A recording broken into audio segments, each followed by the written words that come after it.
E hoje a gente vai trazer um assunto muito importante aqui no Viva Saúde, principalmente para aqueles casais que querem engravidar, a fertilidade. Quer saber mais sobre o tema? Então fica com a gente, que a gente já está no ar.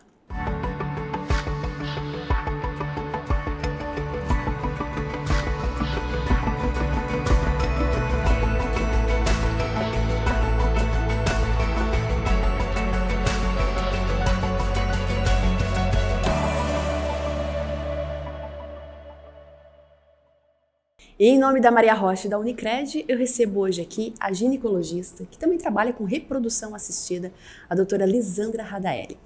Doutora, muito obrigada pela sua presença hoje aqui. A gente vai tratar de um assunto tão importante, né? Boa tarde, eu agradeço o convite.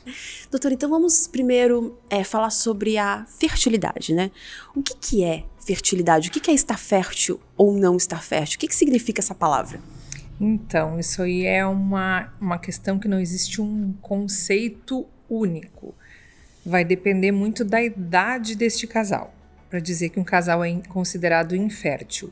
Mas, até os 35 anos, geralmente um casal que tenha relações sexuais desprotegidas e que não consigam ter um bebê, ele é considerado infértil até os 35. Dos 35 aos 40 anos, a gente já não espera mais tanto tempo, a gente não espera mais esse 1 ano para dar um diagnóstico de infertilidade.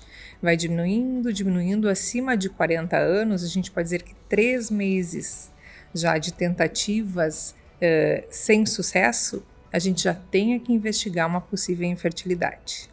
Mas a gente conta a idade principalmente da mulher? Da mulher. Da mulher. O prazo de validade, infelizmente, é de nós mulheres. Porque os homens ainda são considerados normais na sua fertilidade até os 60 anos. Creio que isso está mudando. Está saindo um estudo muito grande argentino que está mostrando complicações com homens a partir dos 50, principalmente relacionado ao autismo. Mas é uma coisa que está vindo por aí. A gente vê muito número de crianças com autismo ainda sem causa aparente, né? Mas esse estudo acho que vai vir aí para nos mostrar uma possível causa. Então, homens acima de 50 anos que tenham filhos, né? A gente está abrindo uma luzinha no túnel aí a respeito disso, tá? Mas não saiu ainda esse estudo, está em desenvolvimento. Então, o homem não era o nosso problema, e sim a mulher com esse prazo de validade, né? E doutora, se esse estudo, por exemplo, né, ele diminuiu em 10 anos a idade do homem, talvez pela mudança de vida? De estilo de vida pode ser, são respostas que vamos ter no desenvolvimento desse estudo, né? Ele é um estudo multicêntrico de muitos anos, então ele demora um pouco para ser divulgado, que ainda está em metade do estudo ainda, está sendo muito bem feito. Então a gente está esperando ávidos esse resultado aí desse estudo, tá? E para as mulheres, por que a gente tem esse prazo de validade, doutora? A gente nasce com todos os óvulos, a gente não produz mais. Ao contrário dos homens, eles produzem espermatozoides frequentemente. E nós não. O maior número de óvulos que nós tivemos na nossa vida era quando nós éramos um embriãozinho, um fetinho de 5 meses, dentro da barriga da nossa mãe. Era o prazo que nós tínhamos mais óvulos dentro dos nossos ovários. Depois disso, a gente só perde. E dos 35 anos em diante, a gente perde aceleradamente o número de óvulos. Então, por isso, é por quantidade de óvulos e também, claro, por qualidade. São óvulos que já têm 35 anos. Então, as chances de alterações genéticas, de chances de abortamento, de malformações, vêm com isso. Eles já são mais velhos, esses óvulos, né? Então, a infertilidade não é só não conseguir engravidar, mas não conseguir ter uma gestação viável. Como eu digo, eu não quero um beta-HCG positivo, eu quero um bebê no colo. Então a infertilidade, vamos dizer assim, ela não é só porque eu não consigo engravidar. Eu engravido e perco. Exato, por perdas frequentes, né? Não conseguem gestações viáveis. Certo. E doutora, existe um motivo maior para essas pessoas de 35 anos de perderem esses bebês sem ser talvez a qualidade dos óvulos, ou é justamente pela qualidade mesmo que se perde? Exatamente por isso, por idade dos óvulos. Eles não São conseguem... óvulos mais velhos, eles já têm 35 anos. As chances de encontrar um espermatozoide e que aquela conexão não seja perfeita pela idade dele é factível de uma gestação com malformação, né? Claro que tem N fatores que podem ser envolvidos em malformações, estilo de vida, uso de medicamentos, N coisas, mas somente a idade desse óvulo é uma causa de abortamento ou de uma infertilidade. Como é que a gente perde, doutora, esses ovos? É menstruando? Não. Ah, não.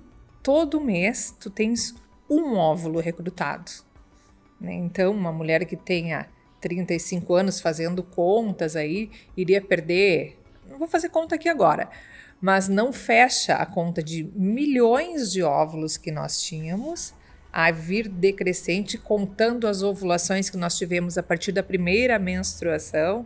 Se fosse uma conta assim exata, não, a gente perde por morte celular programada. Ele simplesmente não existe mais, eles vão se perdendo dentro do ovário.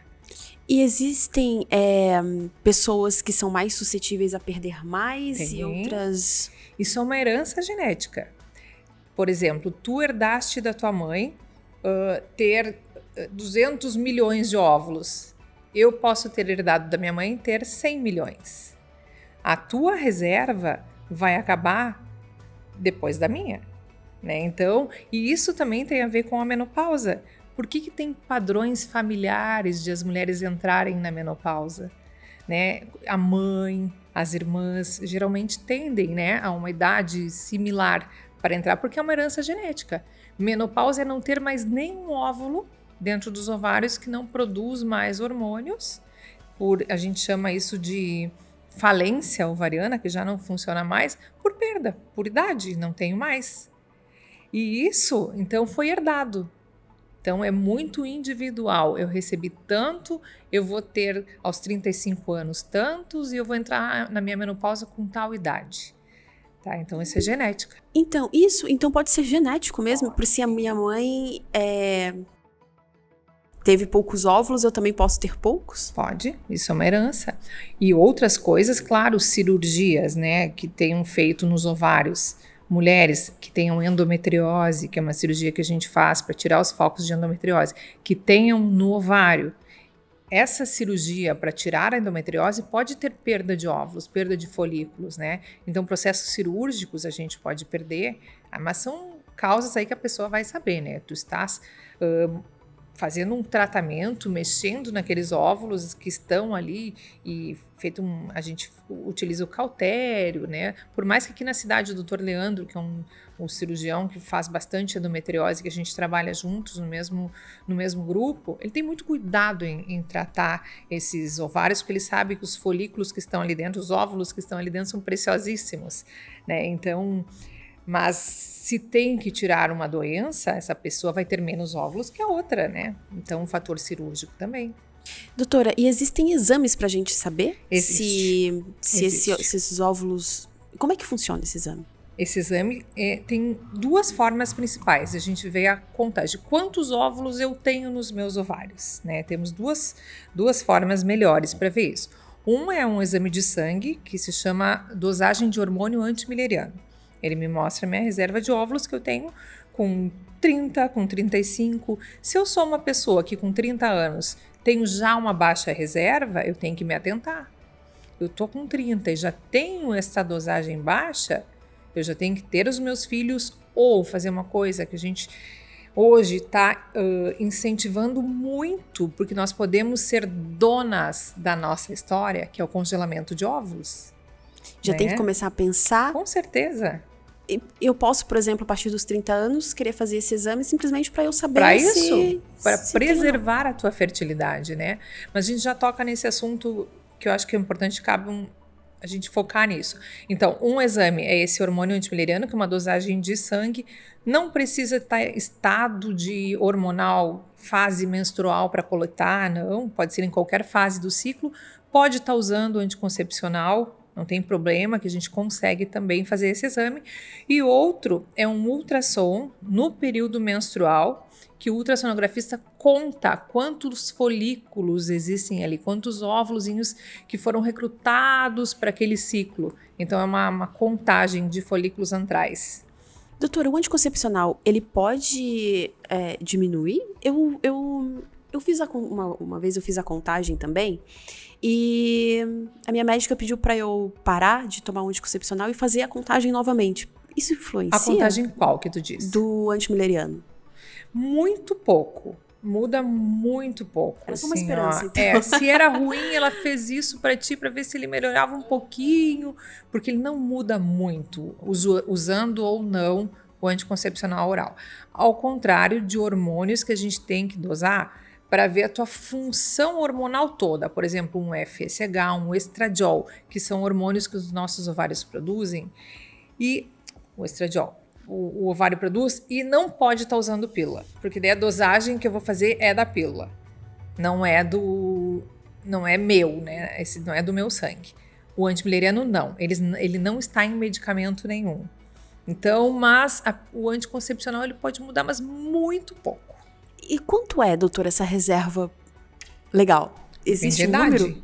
Ah, né? É por idade daí? É por idade, porque aos 30 tu tens uma reserva, aos 35 tu tens uma reserva, aos 40 tu tens outra. Mas existe uma reserva que seja boa para... Existe um só já... Existe um valor de referência do laboratório, né, para a faixa etária adequada.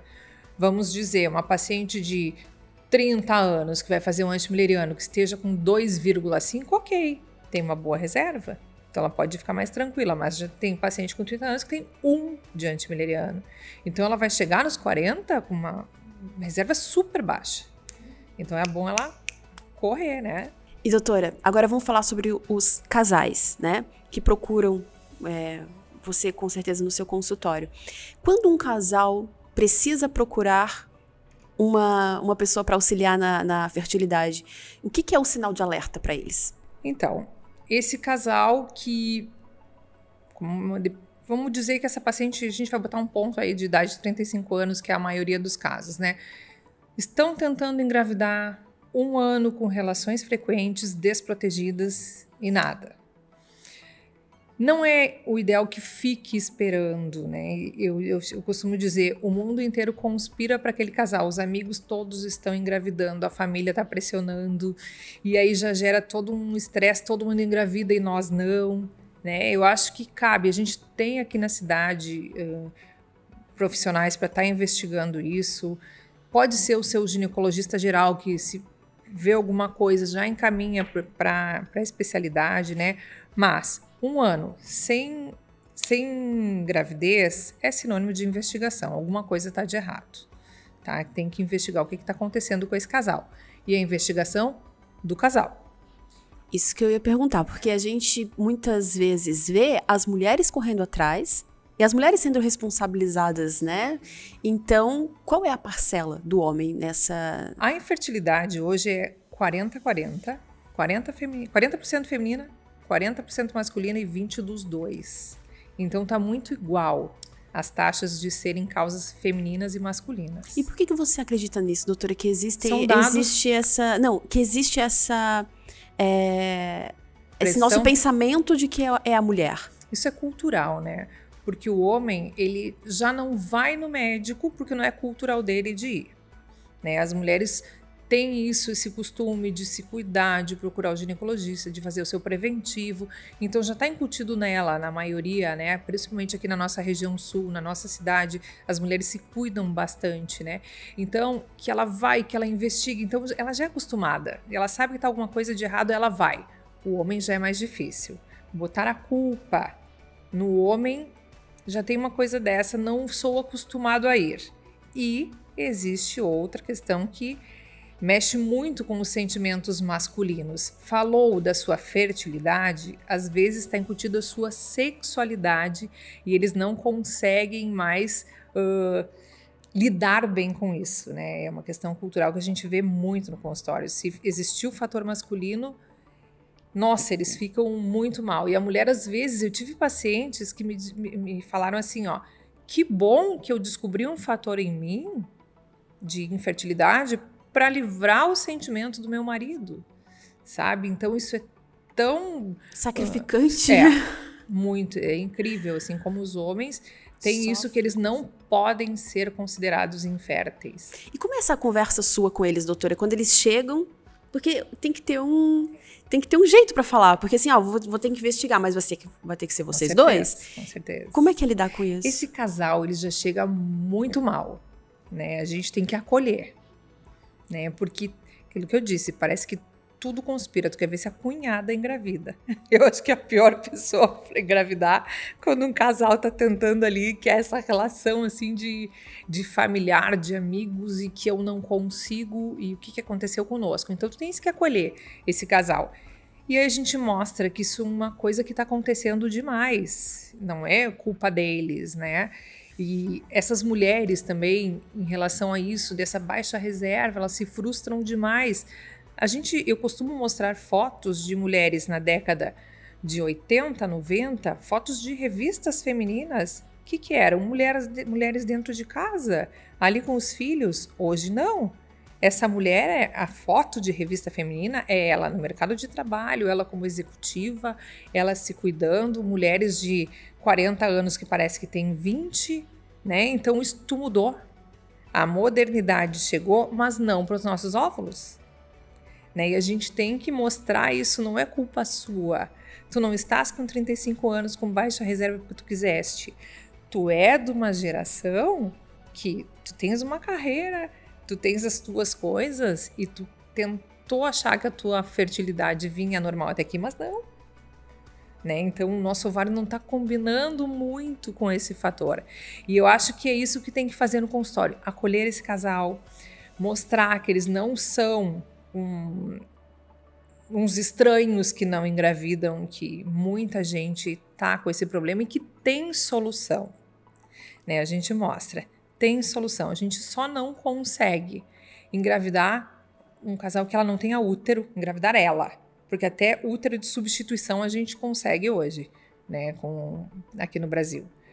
Então, tem N tratamentos, N formas de que esse casal consiga ter o seu filho. Mas isso é interessante o que você falou, doutora, porque a gente hoje tem tantos procedimentos, né, estéticos, enfim, que realmente fazem com que uma mulher com 50 anos ainda, e ela tá ali, até tá no auge, né? No auge. E ela acredita que ainda possa engravidar, e aí não é uma realidade. Mas aumentou os casos de infertilidade, você acredita?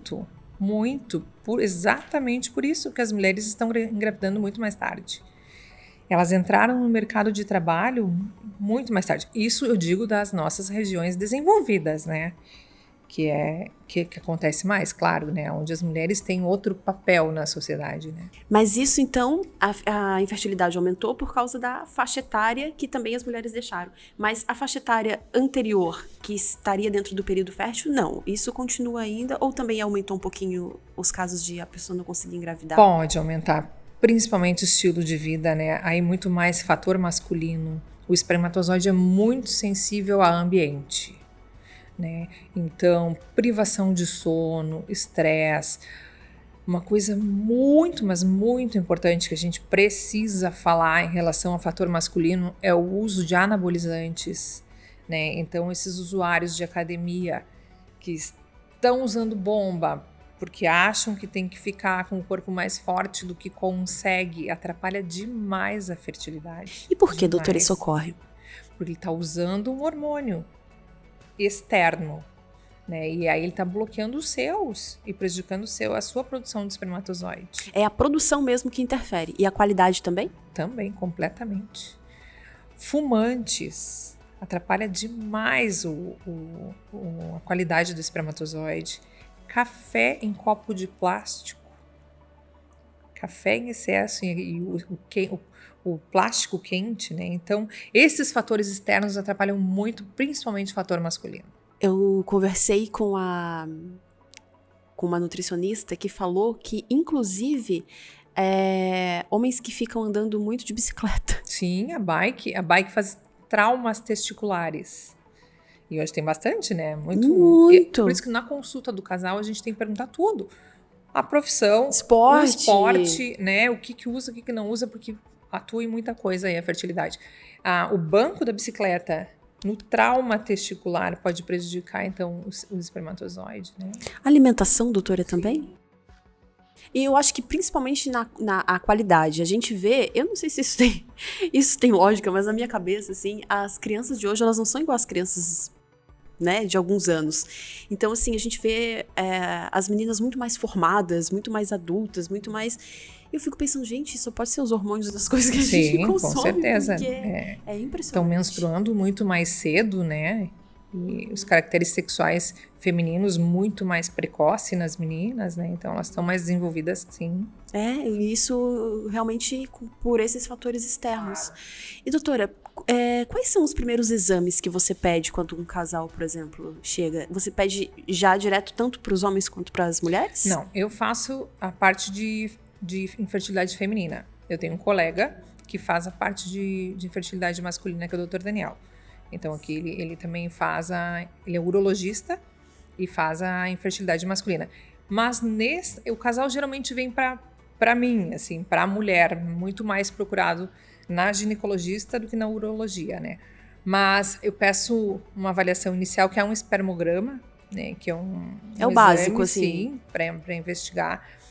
E aí, vendo esse espermograma, já encaminho para a urologia, para essa investigação, né? E da parte feminina, a gente faz uma ginecologia geral que tem que ser feita, a avaliação do antimileriano, a avaliação dos hormônios, dos ovários.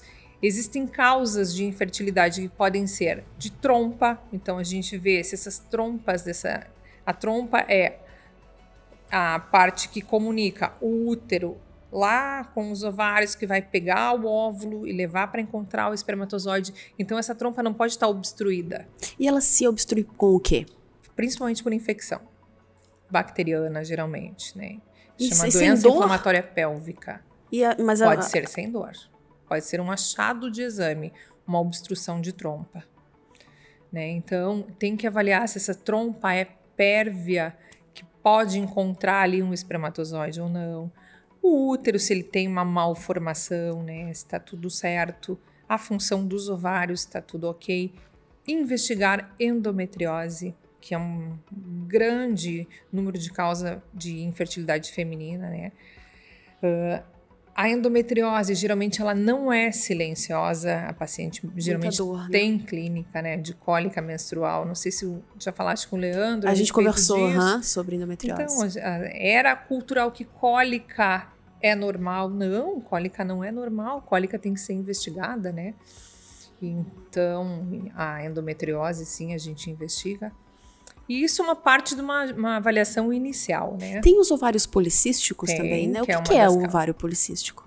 Ovário policístico, por si só, existe uma diferença entre síndrome do ovário policístico e o ovário policístico. O ovário policístico, às vezes, é só achado de exame, uma mulher que não ovula muito legal, mas às vezes ovula, então geralmente não é a infértil, mas a síndrome do ovário policístico, uma síndrome plurimetabólica. Essa paciente geralmente tem uma causa, o sobrepeso. E o sobrepeso faz todo este estrago.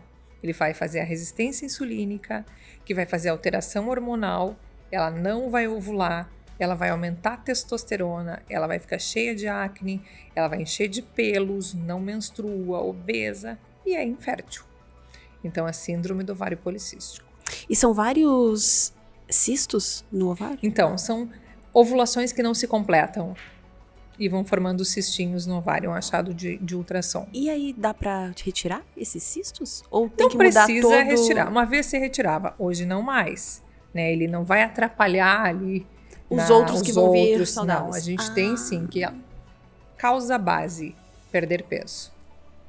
Às vezes ela só perde peso, ela já engravida. Não precisa fazer mais nada.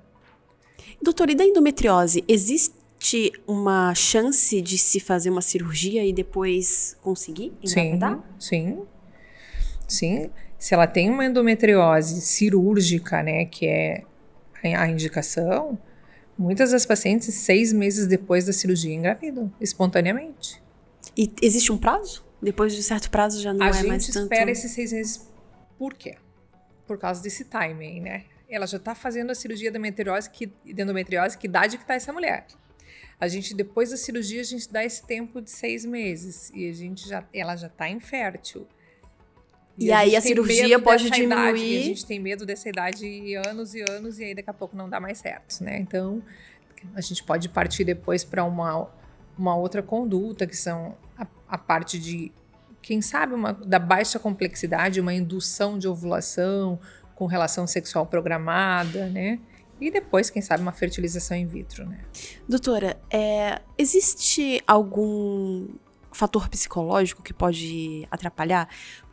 Não sei se existem alguns casos em que se investiga tudo e não tem uma causa lógica e pode ser, talvez, psicológico? Não... A infertilidade de causa inaparente. Isso tinha um nome uma vez. Cada vez menos existe esse tipo de paciente, tá? Porque os diagnósticos estão aumentando demais, a gente consegue investigar muito melhor essas mulheres hoje, né? Então, essa infertilidade sem descobrir o que se tem é coisa de muito tempo atrás. Então, hoje, claro, alguns pouquíssimos casos a gente não consegue descobrir o que tem esse casal, tá? Mas o psicológico, ele não vai durar muito tempo, assim, numa infertilidade. Pode atrapalhar um pouco essa ansiedade, né? Nesse período para tentar engravidar. Mas não é aquela que vai deixar 2, 3 anos sem engravidar, não. Né? Somente psicológico, não. Uhum. Porque às vezes a gente pensa, né? Tá tão ansiosa, relaxa, não pensa mais nisso que engravida. Sim, existe esse né? pensamento. Olha o que acontece. Às vezes o casal vem, quando a gente começou a pedir os exames, vou investigar, agora estou em tratamento, engravidam espontaneamente, só porque estão lá no consultório. Não foi uma vez nem duas, várias vezes já aconteceu. Mas não é essa infertilidade de anos, né? Então foi ali ver e aí relaxou um pouquinho e já engravidou espontaneamente, acontece bastante. Doutora, eu sei que você trata mais da fertilidade feminina, mas a gente falou um pouquinho sobre esses fatores externos no masculino e também sobre os fatores internos no feminino. Existem também alguns fatores internos do masculino que podem prejudicar? Sim, com certeza, as malformações do aparelho genital. Uma coisa importante que acontece é a varicocele, são varizes da bolsa escrotal, que o espermatozoide, a bolsa escrotal, ela já é mais externa no corpo, porque o espermatozoide é muito sensível à temperatura, né? Eles ficam ali externamente, não pode estar com a temperatura corporal, por isso que é mais externo. As varizes nessa bolsa escrotal, a varicocele, que se chama, aumentam a temperatura. Por quê? Porque tem uma congestão vascular ali e prejudica o espermatozoide. Então, são fatores mecânicos, não, físicos, né, que estão causando essa infertilidade masculina, né? Alguns outros problemas de ejaculação, infecções, né, podem estar prejudicando. Então, N fatores masculinos. Acho que cabe um assunto bem legal para vocês falarem também. Com certeza. Com o Dr. Daniel. Ele é super disposto a falar sobre isso, né? Pra gente também ter esses dois lados, né? Masculino. Da gente saber o realmente como um casal enfrenta isso. Em alguns casos, doutora, você já observou que um casal que vai até o seu consultório, enfim, tenta os tratamentos e acaba não conseguindo, eles acabam desistindo ou isso geralmente não acontece? Acabam adotando ou uma medida também? É uma saída? Como é que você vê isso? O que mais acontece é o fator econômico. Às vezes a gente dá um diagnóstico de uma infertilidade e todos os tratamentos da reprodução assistida são muito caros. Isso não está em rol de plano de saúde. Então, uma fertilização in vitro é muito cara. Então, o que mais pega aí para esse casal desistir do tratamento, né? Porque senão, até a gente chama de baixa complexidade, até a gente fazer uma indução de ovulação, programar uma relação sexual bem no período ovulatório, a gente consegue fazer. Mas quando se trata de produzir laboratoriamente esse embrião, colocar entre outro, que é a fertilização in vitro, aí os custos são muito, muito altos, né? E é o que nos bloqueia muitas vezes. Congelamento de óvulos também? Sim. É um custo alto. É um custo alto. Uhum. E hoje a gente já conseguiu baratear um pouco, já era mais caro. Por causa disso, a gente precisa muito, porque as mulheres estão envelhecendo, mas solteiras, o que eu digo? Estudantes, fazendo mestrado, doutorado, e a família sempre lá esperando, né? Fazer a sua família esperando. Tem mulheres ali com 35 anos que não estão em relacionamento estável ainda. Para pensar em ter filho, isso acontece de monte, Muito. né? E aí, quando? A hora de congelar os óvulos seria o ideal até os 35 anos, né? Só que tem custos para isso, né? Com certeza. Mas, doutora, é um assunto complexo, né? Eu acho que cada caso tem que ser avaliado, como você falou, com muito acolhimento, né? Sim. Com muita escuta, com muitos exames, né? Exato. Precisam ser feitos.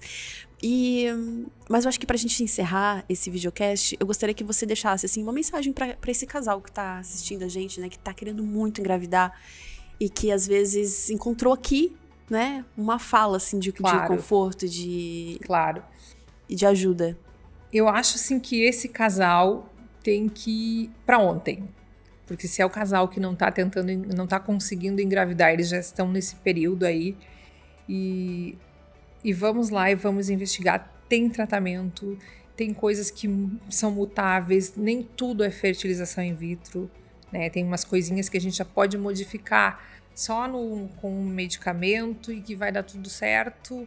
Então, cabe sim investigação, não deixa para depois, não deixa para o ano que vem, que pode ser tarde. E não só para o casal, eu acho que principalmente, como eu sou a ginecologista, acho que as mulheres se atentem a avaliar a sua fertilidade. Peça para o seu ginecologista geral investigar isso. Eu quero saber como é que eu estou, como está a minha fertilidade, quantos óvulos eu tenho, né? Então, essa investigação é super importante e quanto mais cedo nós soubermos, né, a respeito disso, melhor a gente vai conseguir lidar, né?